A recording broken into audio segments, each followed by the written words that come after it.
എല്ലാം ദൈവത്തിന്റെ കയ്യിലല്ലേ. കാവിലമ്മേ തുണയ്ക്കണേ. പ്രാർത്ഥിക്കാൻ ഭയങ്കര പേടിയാ. എന്താ?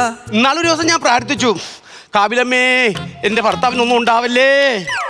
കാവിലമ്മ കേട്ടത് മാറിപ്പോയി, ഇവിടെ ഒന്നും ഉണ്ടാവില്ലേ, എങ്ങോട്ടെങ്കിലും അങ്ങ് പോണോന്ന് പറഞ്ഞതിന്റെ പിറ്റേ ദിവസം തൊട്ട് എന്റെ ഭർത്താവ് ഇവിടെ ഇല്ല. എവിടെ പോയെന്നാ? ഒരു പെണ്ണാറ്റി ചാറ്റിങ്. ഉറങ്ങമ്മൻ ചാറ്റിങ്, കിടക്കമ്മൻ ചാറ്റിങ്, ഉണ്ണുമ്മൻ ചാറ്റിങ്, എവിടെ പോയാലും ചാറ്റിങ് ചാറ്റിങ് ചാറ്റിങ്. പക്ഷെ ഞാൻ എല്ലാ സ്ത്രീകളെ കണക്ക് കാണിച്ചില്ല. സോഷ്യൽ മീഡിയയിൽ വന്നൊരു വിഷയം ഉണ്ടാക്കിയേ ഇല്ല. ഞാനൊരൊറ്റ കാര്യം മാത്രമേ അങ്ങോട്ട് ചെയ്തുള്ളൂ. ഈ ചാറ്റ് ചെയ്ത പെണ്ണിനെ വീട്ടിലോട്ട് വിളിച്ചു വരുത്തി എന്റെ ഭർത്താവിന്റെ കയ്യിൽ പിടിച്ചു കൊടുത്തിട്ട് പറഞ്ഞു, വിട്ടോളണം എന്റെ സെക്രട്ടറിന്ന്, വിട്ടോളണം എന്റെ സെക്രട്ടറിന്ന്. അങ്ങനെ പോയി. പക്ഷെ ഇപ്പോ അമ്മ താറാവ് കുഞ്ഞു താറാവുകളെ സംരക്ഷിക്കുന്നത് പോലെ ഞാൻ എന്റെ മക്കളെ പോറ്റുന്നു. സ്വാഭാവികം. ആരോടും മിഴികളിൽ നോക്കാതെ മഞ്ഞിൽ മായുന്ന മൂകസന്ധ്യേ, ഈറന്നിലാവിൻ ഹൃദയത്തിൽ നിന്നൊരു പിൻവിളി കേട്ടില്ലേ, മറുമൊഴി മിണ്ടിയില്ലേ. ആരോടും മിണ്ടാതെ മിഴികളിൽ നോക്കാതെ.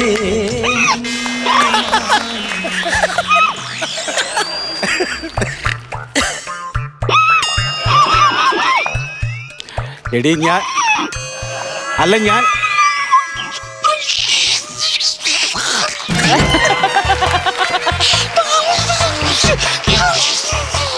എനിക്കും കൂടെ താടി. നീ ചവച്ചരച്ച് തിന്നണത് ഞാൻ നിങ്ങളെ കണ്ടപ്പോ എന്റെ ദേഷ്യങ്ങളെല്ലാം ഞാൻ കടിച്ചമർത്തിയതാ. സമാധാനമായി. ദേഷ്യം മൊത്തം ഇവള് ചവച്ചരച്ച് തിന്ന്, ഇനി സന്തോഷം മാത്രം. ഞാൻ ഒരു കാര്യം പറഞ്ഞേക്കാം, എന്നെ എന്റെ മക്കളെ അനാഥരാക്കിട്ട് നിങ്ങൾ ഓരോരുത്തരോട് അടിച്ച് ഇറങ്ങിപ്പോയില്ലേ, അങ്ങ് പോ, ഇവിടുന്ന് പോ പോ പോ പോ പോ പോ. പറഞ്ഞാണ് ചാറ്റിങ്ങിന്റെ പ്രശ്നത്തിൽ എന്നെ ഇറക്കി വിട്ടെന്ന് പറഞ്ഞില്ലേ. വേറൊരു സംഭവം ഉണ്ട്, അതാണ് മെയിൻ പ്രശ്നം. ഈ സങ്കടം വരുമ്പോഴും സന്തോഷം വരുമ്പോഴും നാടകം കയറി വരുമെന്ന് പറഞ്ഞില്ലായിരുന്നോ? എന്റെ പൊന്നപ്പി, സത്യം പറഞ്ഞു കഴിഞ്ഞാൽ അപ്പോഴും മാത്രമല്ല 24 മണിക്കൂറും നാടകമാ. ഒന്നും പറയണ്ട. ഇതെല്ലാം കഴിഞ്ഞിട്ട് ഒന്ന് കിടക്കാൻ നേരത്ത് സന്തോഷത്തോടു കൂടി ഒന്ന് ദേഹത്ത് കൈവച്ച് അപ്പോൾ ഇവിടുന്ന് ചാടി നടിച്ചിട്ട് പറയും, അല്പസമയം നിങ്ങൾക്കും ഞങ്ങൾക്കും വിട്ട വേണം. എന്നിട്ട് ഇറങ്ങി ഒരൊറ്റ പോക്ക്. ഇറങ്ങിപ്പോയിട്ട് കുറേ കഴിഞ്ഞ് വരും. കഴിഞ്ഞ് വന്നിട്ട് പറയും, അടുത്ത ലൈറ്റ് ഓഫ് കൂടി നാടകം തീർന്നു. ലൈറ്റ് ഓഫ് ചെയ്തിട്ട് കിടന്നിറങ്ങും. പിന്നെ കൂർക്കമ്പലിയാണ്. ഒരു ദിവസം പാതിരാത്രി ഉറക്കത്തിന് ഞാൻ ഞെട്ടി ഉണർന്ന് നോക്കുമ്പോഴല്ലോ എന്റെ നെഞ്ചത്തിരിക്കുന്നു, വാക്കത്തി കഴുത്തിൽ വെച്ചിരിക്കുന്നു, എന്റെ ഇന്ത്യയിൽ നിന്ന് ഇറങ്ങി പോടാ ബ്രിട്ടീഷ് പട്ടിയെന്ന്. ചോദിച്ചോൻ പറയുന്നത് കടത്തനാട്ട് മാക്കമാണെന്ന്. ഞാൻ എന്ത് ചെയ്യണം പറ, എന്ത് ചെയ്യണം? എന്നിട്ട് വരണ കേട്ടാ, എനിക്കിത് വേണം, എനിക്കിത് വേണം. പോയിട്ട് 7 മാസമായി രക്ഷ കയറി വന്നിരിക്കുന്നത് എനിക്ക് വേണം. എല്ലാത്തിനും കാരണം നിന്റെ ചീറ്റിക്കാണ്. ചാറ്റിങ് നിന്റെ ചാറ്റിങ്ങാണ് എല്ലാത്തിനും കാരണം. എനിക്ക് അങ്ങനെ ഒരു സംഭവം ഇല്ലടി. ചാറ്റിംഗ് ഇല്ല. എന്റെ കീപേഡ് സെറ്റ്. ഞാൻ എങ്ങനെ ചാറ്റ് ചെയ്യുന്നതാണ് നീ പറയണത്?